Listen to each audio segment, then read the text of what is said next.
আসসালামু আলাইকুম। এটিএন বাংলা সংবাদে সবাইকে স্বাগত জানাচ্ছি রোকসানা মিম। শুরুতে বিআরবি কেবলস সংবাদ শিরোনাম। শেখ হাসিনাকে ফিরিয়ে এনে বিচার করা সরকারের নৈতিক দায়িত্ব, ট্রাইব্যুনালে নাহিদ ইসলাম। জুলাই হত্যার নির্দেশদাতাদের শাস্তি চান মাহমুদুর রহমান।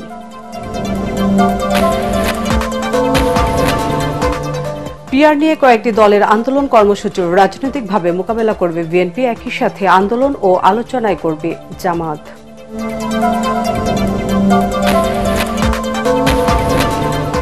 সার সংকট ও আমদানিতে দুর্নীতির অভিযোগ খতিয়ে দেখার নির্দেশ অর্থ উপদেষ্টার। স্বাস্থ্য উপদেষ্টার বিদেশে চিকিৎসার ব্যাখ্যা দিলেন আসিফ মাহমুদ।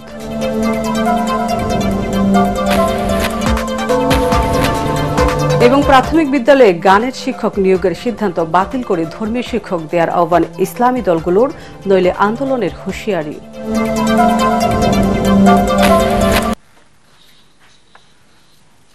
শুনছিলেন বিআরবি কেবলস সংবাদ শিরোনাম, এবার বিস্তারিত।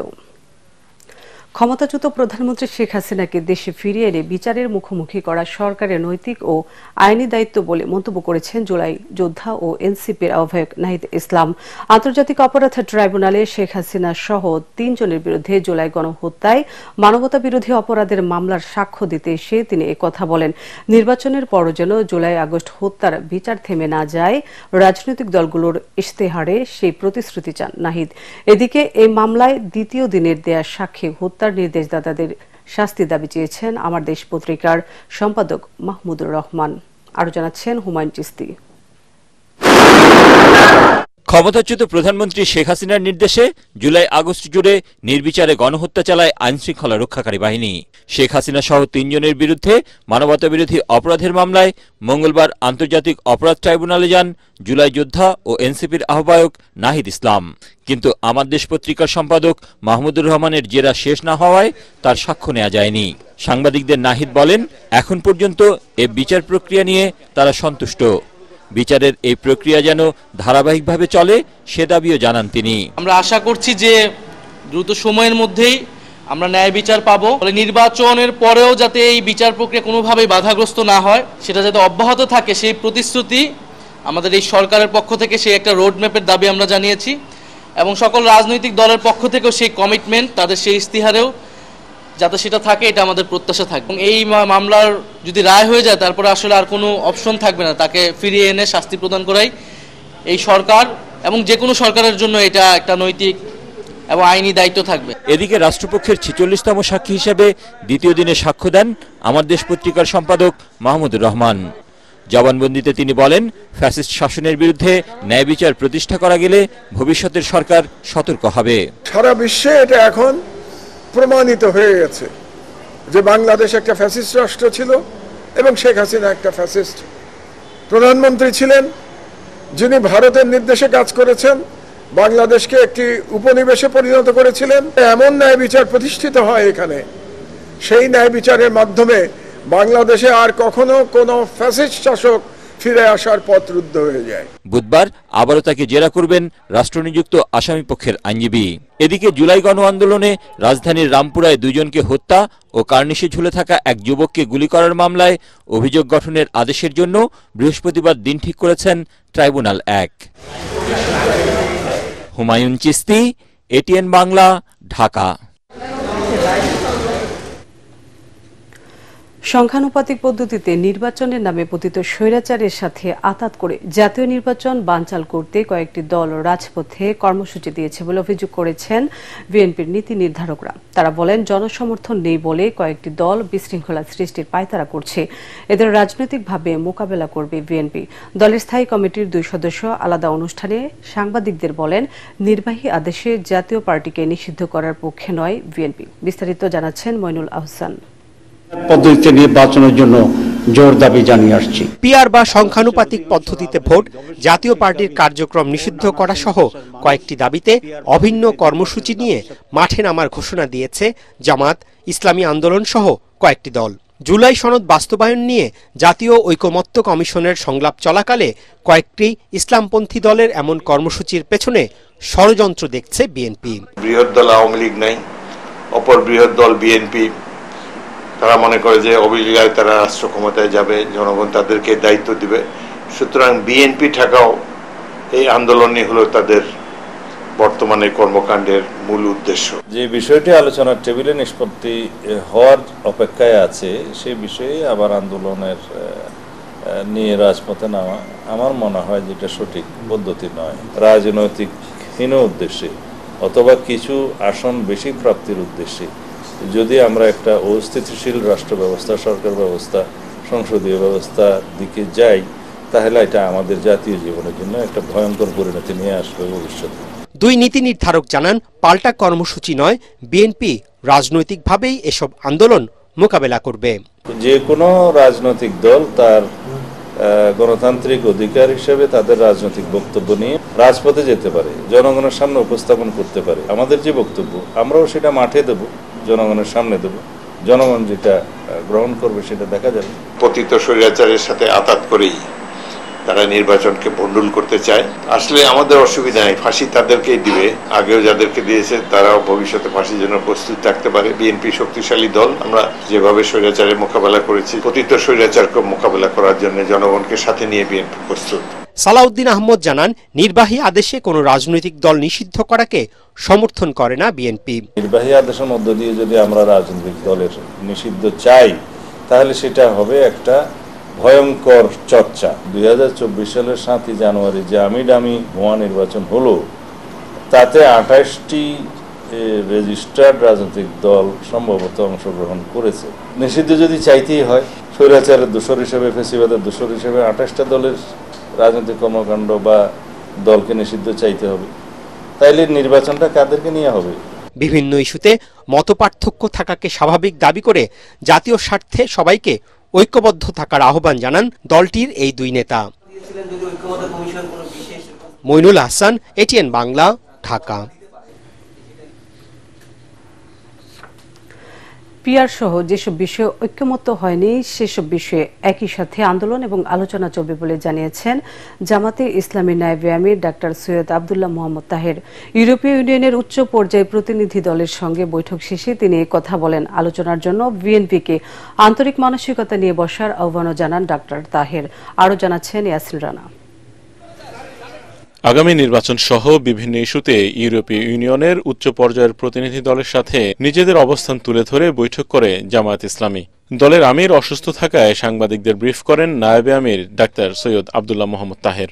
নির্বাচনে পিআর পদ্ধতির বিষয়ে জোর দেন তিনি। ফেব্রুয়ারির নির্বাচনের ব্যাপারে কথা হয়েছে, নির্বাচন সুষ্ঠু কি হবে কিনা, কিভাবে হবে, এসব বিষয়ে তারা মূলত কথা বলেছে।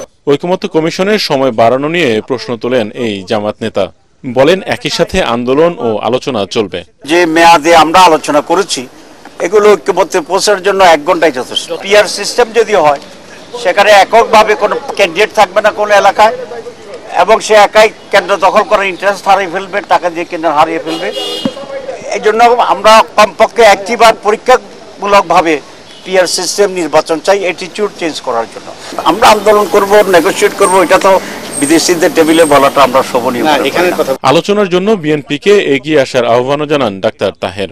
আলোচনার টেবিলে এটা সম্ভব আপনারা মনে করছেন, আমরা আলোচনার টেবিলে যাওয়ার পক্ষে, আলোচনা হওয়ার পক্ষে।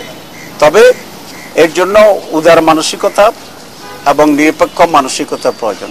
ইউরোপীয় ইউনিয়নের সাথে আলোচনা ফলপ্রসূ হয়েছে বলে জানান জামাত নেতারা। ইয়াসিন রানা, এটিএন বাংলা, ঢাকা।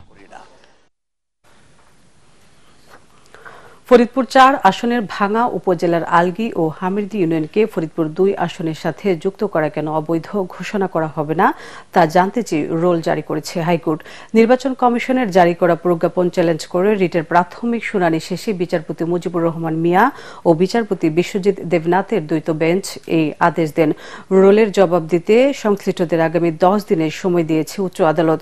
গত 4 সেপ্টেম্বর জাতীয় সংসদের 300 আসনের পুনর্নির্ধারিত সীমানার চূড়ান্ত তালিকা প্রকাশ করে গেজেট জারি করে নির্বাচন কমিশন। সেখানে ফরিদপুর 4 আসন থেকে আলগী ও হামিরদী ইউনিয়ন বাদ দিয়ে সেগুলিকে ফরিদপুর 2 আসনের সাথে যুক্ত করা হয়।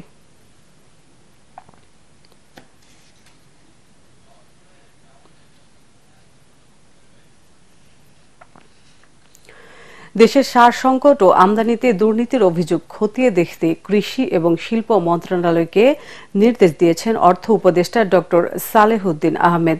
কৃত্রিমভাবে কেউ এসব করলে কঠোর ব্যবস্থা নেওয়া হবে বলেও জানান তিনি। সচিবালয়ে ক্রয় সংক্রান্ত উপদেষ্টা কমিটির বৈঠক শেষে উপদেষ্টা আরও জানান, নতুন করে সার এবং এলএনজি আমদানির অনুমোদন দেওয়া হয়েছে। এদিকে স্বাস্থ্য উপদেষ্টার বিদেশে চিকিৎসার কারণ ব্যাখ্যা করেছেন স্থানীয় সরকার উপদেষ্টা আসিফ মাহমুদ সজীব ভুঁইয়া। রিপোর্ট মাহবুব কবির চপলের।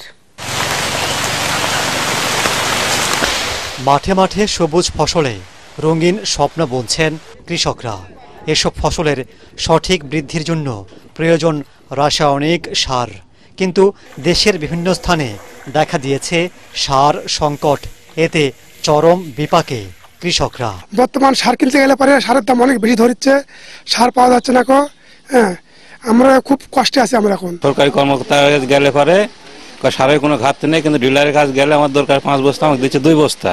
সার সংকটের সুযোগ নিচ্ছেন অসাধু ডিলাররা। কৃষক পর্যায়ে সরকার নির্ধারিত ইউরিয়া ও টিএসপির দাম প্রতি বস্তা 1350 টাকা, ডিএপি 1050 ও এমওপি 1000 টাকা হলেও নেওয়া হচ্ছে 4 থেকে 500 টাকা বেশি। প্রতি বছর দেশে রাসায়নিক সারের চাহিদা 60 লাখ টন, যার 80% আমদানি করতে হয়। এখন ঠিক কী কারণে সার সংকট শুরু হয়েছে তা খতিয়ে দেখার নির্দেশ দিয়েছেন অর্থ উপদেষ্টা। সার আনে বেশিরভাগ বিএডিসি, কৃষি মন্ত্রণালয় আর ইন্ডাস্ট্রি, তাই না, শিল্প, ওদের দায়িত্ব। ওই 2 মন্ত্রণালয়কে আমি বলছি। স্যার, এটা নিম্ন দরদাতাকে দেয়নি, এটা অভিযোগ স্যার। আচ্ছা ঠিক আছে, দেখে কোনটা আপনার যদি ইসে করেন আমি জিজ্ঞেস করবো। এটা আইদার শিল্প মন্ত্রণালয় থেকে আনে আর অথবা কৃষি মন্ত্রণালয়, দুইটাই। হ্যাঁ, এটা খতিয়ে দেখবে। অর্থ উপদেষ্টা জানান, যুক্তরাষ্ট্র থেকে আমদানি বাড়িয়ে শুল্ক কমাতে গিয়ে কারো ফাঁদে পড়তে চায় না বাংলাদেশ। যাচাই করেই কেনা হচ্ছে সবকিছু। আমরা তো সব ইন্টারন্যাশনাল প্রাইসগুলো কম্পেয়ার করে দেখি, সেটা ওই আমেরিকা হোক, চায়না হোক, বা সৌদি আরবিয়া হোক, কাতার অবশ্য এখন বন্ধ চুপচাপ। অন্যগুলো আমরা করছি, কম্পেয়ার করে করছি, এত সহজ না। আমেরিকা হলে আমরা দিয়ে দেবো। পিটার হাসকে আমরা জানি হতে হয়তো পিটার হাসকেই কোথায় করে। এদিকে স্বাস্থ্য উপদেষ্টা নূরজাহান বেগম চিকিৎসার জন্য বিদেশ যাওয়ায় সমালোচনা চলছে সামাজিক যোগাযোগ মাধ্যমে। এর কারণ জানান স্থানীয় সরকার উপদেষ্টা। আমি যতদূর জানি নূরজাহান আপার যে তিনি ক্যান্সার আক্রান্ত, এবং ওনার যে চিকিৎসাটা এটা আজকে সিঙ্গাপুরে হচ্ছে এমন না, এটা অনেকদিন আগে থেকেই উনি সিঙ্গাপুরে নিয়ে আসছেন। তো কন্টিনিউয়েশনটা তো আপনি যদি ক্যান্সার আক্রান্ত এখন আপনার উপদেষ্টা হওয়ার পরে আবার চিকিৎসার জায়গাটা, হসপিটালটা চেঞ্জ করতে পারবেন না। তো আমার মনে হয় এটা একটা মানবিক বিষয়, এটা মানবিক জায়গা থেকেই দেখা উচিত। দেশের চিকিৎসা ব্যবস্থাটাকেই এমন জায়গায় নিয়ে যাওয়া যাতে করে এরকম দুরারোগ্য রোগগুলোর চিকিৎসা আমরা দেশেই পেতে পারি। ডেঙ্গু নিয়ন্ত্রণে সরকার কাজ করছে বলেও জানান তিনি। এই ডেঙ্গু নিয়ে কাজের ক্ষেত্রটা আপনারা জানেন। মাহবুব কবির চপল, এটিএন বাংলা, ঢাকা। দক্ষ ও নৈতিকতা সম্পন্ন প্রজন্ম গড়তে অবিলম্বে সব প্রাথমিক বিদ্যালয়ে গানের শিক্ষক নিয়োগের সিদ্ধান্ত বাতিল করে ধর্মীয় শিক্ষক নিয়োগের আহ্বান জানিয়েছেন ইসলামী আন্দোলন বাংলাদেশের আমির মুফতি রেজাউল করিম। প্রাথমিক বিদ্যালয়ে বাধ্যতামূলক ধর্মীয় শিক্ষক নিয়োগের দাবিতে রাজধানীতে এক সেমিনারে তিনি এই দাবি জানান। নইলে আন্দোলনে নামার হুঁশিয়ারিও দেন অন্যান্য ইসলামী দলের নেতারা। ফ্যাসিস্ট বা চাঁদাবাজরা যেন আর ক্ষমতায় আসতে না পারে সে ব্যাপারে সবাইকে সতর্ক থাকার আহ্বান জানান তারা। খায়রুল ইসলামের রিপোর্ট। দেশের সকল প্রাথমিক বিদ্যালয়ে বাধ্যতামূলক ধর্মীয় শিক্ষক নিয়োগের দাবিতে ডিপ্লোমা ইঞ্জিনিয়ার্স ইনস্টিটিউশনে এই সেমিনারের আয়োজন করে জাতীয় উলামা মাশায়েখ আইম্মা পরিষদ। এতে অংশ নেয় ইসলামী স্কলার্স, আলেম ওলামা সহ বিভিন্ন ইসলামী দলগুলোর নেতারা। বিভিন্ন জায়গায় তারা আমাদের উপরে বুদ্ধিবৃত্তিক কাজ করছে। এ সময় তারা অভিযোগ করেন, বাংলাদেশকে মেধাশূন্য করতে পশ্চিমা বিশ্ব এদেশের সংস্কৃতি নিয়ে গভীর ষড়যন্ত্র করছে। সকল সমস্যার সমাধানে দেশে ইসলামী শাসন ব্যবস্থা চালুর দাবি তাদের। আমাদের ভবিষ্যৎ প্রজন্মকে কিভাবে ঈমান হারা করা যায় সেই লক্ষ্য নিয়ে তারা অনৈতিক হস্তক্ষেপ করে যাচ্ছে। পঞ্চম শ্রেণীতে, ষষ্ঠ শ্রেণীতে কি পড়ানো হয় দেখেন, নাচ গান। আজি ভালো করিয়া বাজাওরে দোতারা, আজি ভালো করিয়া বাজাওরে দোতারা, সুন্দরী কমলা নাচে। ইসলামী আন্দোলনের আমির বলেন, লেখাপড়ার মানের অবনতির কারণে সারা দেশে প্রাথমিক বিদ্যালয়গুলো শিক্ষার্থী শূন্য হয়ে পড়ছে। শিশুদের মানসিক ও আদর্শিক ঘাটতিও দেখা যাচ্ছে। সরকার সেদিকে নজর না দিয়ে গানের জন্য শিক্ষক নিয়োগ দিচ্ছে। আমি অন্তর্বর্তী সরকারকে বলবো, আপনি গানের শিক্ষক নিয়োগ দিবেন, কি শিখান? কি করতে চান? এই টাকা তো আমরা কামাই করে ঘরে পাঠাই, আর এই সেই টাকা নিয়ে আমাদের বাচ্চাদেরকে বেয়াদব বানাবেন, উচ্ছৃঙ্খল বানাবেন, চরিত্রহীন বানাবেন। এটা কখনোই আমরা সহ্য করব না। এর প্রতিবাদ করতে হবে এবং প্রাথমিক শিক্ষায় আমাদের ধর্মীয় শিক্ষক নিয়োগ দিতে হবে। মুফতি রেজাউল করিম বলেন, 5 আগস্টের পর রাষ্ট্র মেরামতের যে সুযোগ তৈরি হয়েছে তা কাজে লাগাতে না পারলে আগামী প্রজন্মের বড় ধরনের ক্ষতি হবে। আমরা যারা নেতৃত্ব দিচ্ছি, যদি আজকে আমরা তাদেরকে সঠিক পথে পরিচালনা করতে ব্যর্থ হই, ভবিষ্যৎ প্রজন্ম আমাদের যখন ইতিহাস রচনা করবে তখন আমাদের ব্যাপারে কলঙ্ক, ধিক্কার জানিয়ে ইতিহাস রচনা করবে। সকল প্রাথমিক বিদ্যালয়ে গানের শিক্ষক নিয়োগের সিদ্ধান্ত অবিলম্বে বাতিল না করলে কঠোর আন্দোলনে নামার হুঁশিয়ারিও দেন ইসলামী দলগুলোর নেতারা। খায়রুল ইসলাম, এটিএন বাংলা, ঢাকা। শেষ হলো চট্টগ্রাম বিশ্ববিদ্যালয় কেন্দ্রীয় ছাত্র সংসদ চাকসু নির্বাচনে মনোনয়নপত্র সংগ্রহ। কেন্দ্রীয় সংসদে 474 জন এবং 15টি হল সংসদে 589 জন সহ মোট 1063 জন মনোনয়নপত্র কিনেছেন। এ সময় জুলাই বিপ্লবের চেতনায় শিক্ষার্থীদের পক্ষে কাজ করার প্রত্যাশা জানান প্রার্থীরা। চট্টগ্রাম থেকে আবুল হাসনাতের পাঠানো রিপোর্ট জানাচ্ছেন শরীফুল ইসলাম। 34 বছর পর চট্টগ্রাম বিশ্ববিদ্যালয় কেন্দ্রীয় ছাত্র সংসদ ও হল সংসদ নির্বাচনকে ঘিরে জমজমাট ক্যাম্পাস। তফসিল অনুযায়ী মনোনয়নপত্র সংগ্রহের শেষ দিন মঙ্গলবার। নির্ধারিত শেষ সময় বিকেল 3:30টার পরেও চাকসু ভবনে ছিল মনোনয়নপত্র সংগ্রহকারী শিক্ষার্থীদের ভিড়। ইনক্লুসিভ প্যানেল আমরা করার চেষ্টা করছি, সেখানে আমরা যেই বিভাগ রয়েছে সেই বিভাগের জন্য যে বেশি কাজ করতে পারবে এবং কাজ করার ইতিপূর্বে অভিজ্ঞতা রয়েছে, আমরা সেইভাবে আমাদের প্যানেলটা সাজানোর চেষ্টা করব। যে ব্যক্তি হিসেবে ভালো এবং আমাদের হয়ে ভালো কাজ করবে, কোনো প্যানেল হিসাবে আমি কাউকে মডিফাই করব না। রাজনৈতিক বলয় থেকে বেরিয়ে জুলাই বিপ্লবের চেতনায় শিক্ষার্থীদের পক্ষে কাজ করার লক্ষ্য বলে জানালেন স্বতন্ত্র প্রার্থীরা। এছাড়াও শিক্ষার্থীদের আবাসন, হলে মানসম্পন্ন খাবার সহ বিভিন্ন বিষয়ে কাজ করার কথা জানান তারা। আমি দলমত নির্বিশেষে সকলের কণ্ঠস্বর হওয়ার জন্য, সকলের ভয়েস হওয়ার জন্য আমি স্বতন্ত্র পদে মনোনয়ন নিয়েছি। আমি আসলে স্টুডেন্ট হিসেবে কাজ করতে চাই, আমি দলের হিসেবে কাজ করতে চাই না। এদিকে মনোনয়নপত্র সংগ্রহের শেষ দিনেও প্যানেল ঘোষণা করেনি ছাত্রদল, ছাত্র শিবির ও বাকসাসের মতো সংগঠনগুলো। তবে বাম দলগুলোর পক্ষ থেকে দ্রোহ পর্ষদ নামে প্যানেল ঘোষণা করা হয়েছে। নিরপেক্ষ একটি নির্বাচন দিতে না পারে তাহলে অবশ্যই ওনারা ব্যর্থতার দায় নিয়ে ইতিহাসে অটল গভীরে নিমজ্জিত হবে।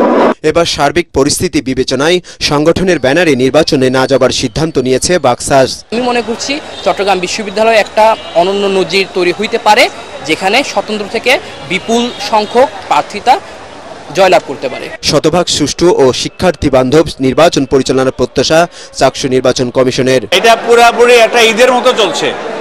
এত আনন্দ উৎসবের মধ্যে ভুল হতে পারে, কিন্তু আমরা কোনো ইন্টেনশনাল আমাদের কোনো আগ্রহ এটার মধ্যে নাই। শিক্ষার্থীরা তাদের প্রতিনিধি নির্বাচনের জন্য যে আগ্রহ প্রকাশ করছে, এটি আমাদের জন্য আনন্দের। তফসিল অনুযায়ী মনোনয়নপত্র যাচাই বাছাই শেষে 21 সেপ্টেম্বর প্রাথমিক প্রার্থী তালিকা প্রকাশ হবে, আর তা প্রত্যাহারের শেষ সময় 23 সেপ্টেম্বর। চূড়ান্ত প্রার্থী তালিকা প্রকাশিত হবে 25 সেপ্টেম্বর। 12 অক্টোবর সকাল 9টা থেকে বিকেল 4টা পর্যন্ত চলবে ভোট গ্রহণ। এবার চাকসু নির্বাচনে ভোট দেবেন 27,637 জন।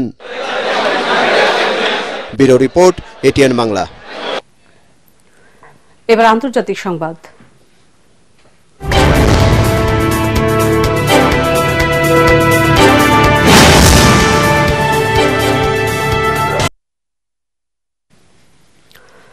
গাজায় ইসরায়েল গণহত্যা চালিয়েছে বলে জানিয়েছে জাতিসংঘের স্বাধীন আন্তর্জাতিক তদন্ত কমিশন সিওআই। এই গণহত্যায় ইসরায়েলি প্রধানমন্ত্রী বেনিয়ামিন নেতানিয়াহু সহ অন্য নেতারা উস্কানি দিয়েছেন বলেও জানিয়েছে সংস্থাটি। মঙ্গলবার প্রকাশিত 72 পৃষ্ঠার প্রতিবেদনে কমিশন বলেছে, গণহারে মানুষ হত্যা, ত্রাণ প্রবেশে বাধা, জোর করে বাস্তুচ্যুত করা এবং শিশুদের ক্লিনিক ধ্বংসের বিষয়টিকে বিবেচনায় নিয়েছে তারা। এতে দেখা গেছে ইসরায়েল গাজায় গণহত্যা চালিয়েছে। তবে এই প্রতিবেদন প্রত্যাখ্যান করে জাতিসংঘের এই কমিশনকে বিলুপ্তির দাবি জানিয়েছে দখলদার ইসরায়েল। এদিকে ফিলিস্তিনের গাজা সিটিতে মঙ্গলবার থেকে আনুষ্ঠানিকভাবে স্থল হামলা জোরদার করেছে ইসরায়েলি সেনারা। এখনও নির্বিচারে চলছে হত্যাযজ্ঞ। এবার খেলার খবর।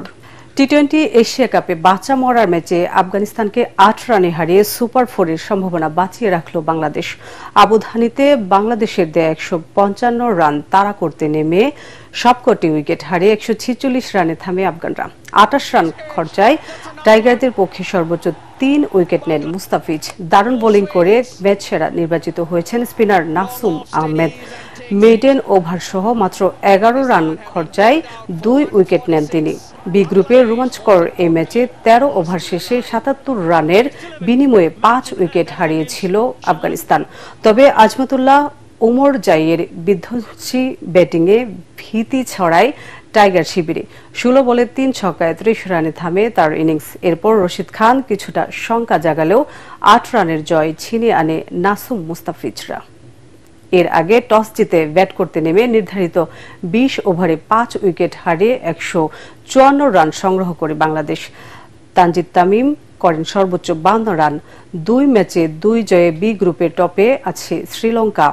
তাদের শেষ ম্যাচে আফগানদের হারাতে পারলে সুপার 4-এর টিকিট পাবে বাংলাদেশও। তবে আফগানিস্তান জিতে গেলে নেট রান রেটে বাদ পড়তে পারে লিটনের দল। সাইক্লিংয়ের জন্য সরকার থেকে যে বরাদ্দ দেয়া হয় প্রতিযোগিতা প্রয়োজনের জন্য তা অপ্রতুল। এছাড়া খেলা অনুশীলনের জন্য কোনো গ্রাউন্ড নেই, নিরাপদ কোনো রাস্তাও নেই সাইক্লিংয়ের জন্য। ফেডারেশনের সাধারণ সম্পাদক আবু হেনা মুস্তফা কামাল জানান, তবু খেলোয়াড়দের আগ্রহে চলছে সাইক্লিং। এসব সমস্যা সমাধানে সরকারকে আরও বাস্তব ভিত্তিক পদক্ষেপ নেওয়ার কথা জানান তিনি। পরাকারমানের রিপোর্ট। দেশের অজনপ্রিয় খেলাগুলোর মধ্যে সাইক্লিং অন্যতম। খেলাটি জনপ্রিয় হয়ে না ওঠার কারণ অবকাঠামোর সংকট এবং উচ্চমূল্যের সরঞ্জাম। প্রতি বছর খেলা আয়োজনে সরকারের কাছ থেকে যে পরিমাণ বরাদ্দ পাওয়া যায় তাতে প্রতিযোগিতা আয়োজনও করা যায় না ঠিকমতো। বাংলাদেশ সাইক্লিং ফেডারেশনের সাধারণ সম্পাদক জানালেন, খেলাটির সামনে কঠিন চ্যালেঞ্জ। যে বরাদ্দ দেওয়া হয় এই বরাদ্দতে আসলে ৩ ক্যাটাগরিতে আমাদেরকে বরাদ্দ দেওয়া হয়। একটা অফিস মেইনটেনেন্স, একটা হচ্ছে প্রশিক্ষণের জন্য, আর একটা হলো ন্যাশনাল গেম করার জন্য। তো ন্যাশনাল গেম করার জন্য যে বরাদ্দটা দেওয়া হয় সেটাতে একটা ন্যাশনালি করা যায় না। বাংলাদেশ ক্রিকেট বোর্ড বিসিবির 10টি সাইকেল কিনে দেওয়ার কথা। চট্টগ্রামে 10 বিঘা জমির উপর পূর্ণাঙ্গ একটি সাইক্লিং কমপ্লেক্স নির্মাণ করার কথা ছিল ফেডারেশনের, কিন্তু ক্ষমতার পালা বদলের পর সেই খোঁজ আর নেওয়া হয়নি। ৩০ সালে নতুন কমপ্লেক্স বানানোর পরিকল্পনা জানান ফেডারেশনের সাধারণ সম্পাদক আবু হেনা মুস্তফা কামাল। ৩০ সালে যেটা অলিম্পিক ভিলেজ হচ্ছে সেখানে আমাদেরকে যখন দেখতে নিয়ে গেল, আমরা প্রস্তাব রাখছি সেখানে যেন একটা ভেলোড্রাম দেওয়া হয়। আমরা লিখিত চিঠি দিচ্ছি। স্বাস্থ্য সচেতন মানুষেরা যেভাবে সাইকেলের প্রতি আকৃষ্ট হচ্ছে তাতে আশাবাদী সাধারণ সম্পাদক। স্বপ্রণোদিত মানুষের অংশগ্রহণে এদেশের সাইক্লিংয়ে সুদিন ফিরবে বলে ফেডারেশনের সাধারণ সম্পাদকের বিশ্বাস। শুক্রবারে ৩০০ ফিটে বা অন্যান্য রোডে ১০০ সাইক্লিস্ট চলে যাচ্ছে। যদি ওনাদেরকে মেইন স্ট্রিমে নিয়ে আসতে পারি, আমাদের অনেকগুলো প্রজেক্ট আছে। যেমন আপনি আগে যারা কখনো এই ন্যাশনাল সাইক্লিং আসতো না, তারা এখন এই বাইরে থেকে মানে ক্লাব সাইক্লিস্ট গোল্ড মারতেছে। এতে করে আমি আশাবাদী যে সাইক্লিং এর একটা পরিবর্তন আসবে ইনশাল্লাহ। তবে সাইক্লিং শেখানোর জন্য দেশে ভালো কোনো কোচ নেই, কোনো জাজ নেই। এত নেই এর মধ্যেও দেশের সাইক্লিংয়ে নতুন সূর্যোদয়ের স্বপ্ন ফেডারেশনের সাধারণ সম্পাদকের। পরাকারমান, এটিএন বাংলা, ঢাকা। শেষ করার আগে বিআরবি কেবল সংবাদ শিরোনামগুলো আরেকবার। শেখ হাসিনাকে ফিরিয়ে এনে বিচার করা সরকারের নৈতিক দায়িত্ব, ট্রাইব্যুনালে নাহিদ ইসলাম। জুলাই হত্যার নির্দেশদাতাদের শাস্তি চান মাহমুদুর রহমান।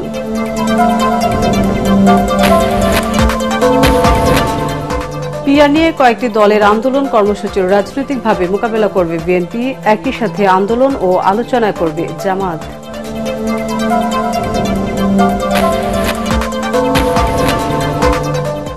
সার সংকট ও আমদানিতে দুর্নীতির অভিযোগ খতিয়ে দেখার নির্দেশ অর্থ উপদেষ্টার। স্বাস্থ্য উপদেষ্টার বিদেশি চিকিৎসার ব্যাখ্যা দিলেন আসিফ মাহমুদ।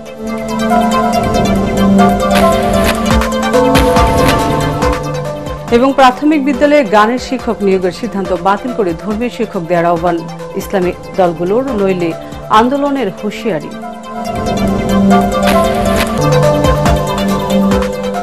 পরবর্তী সংবাদ দেখার আমন্ত্রণ জানিয়ে এখনকার মতো শেষ করছি। এটিএন বাংলা সংবাদ ইউটিউবে দেখতে ব্রাউজ করুন youtube/ATN বাংলা নিউজ। এতক্ষণ সাথে থাকার জন্য ধন্যবাদ।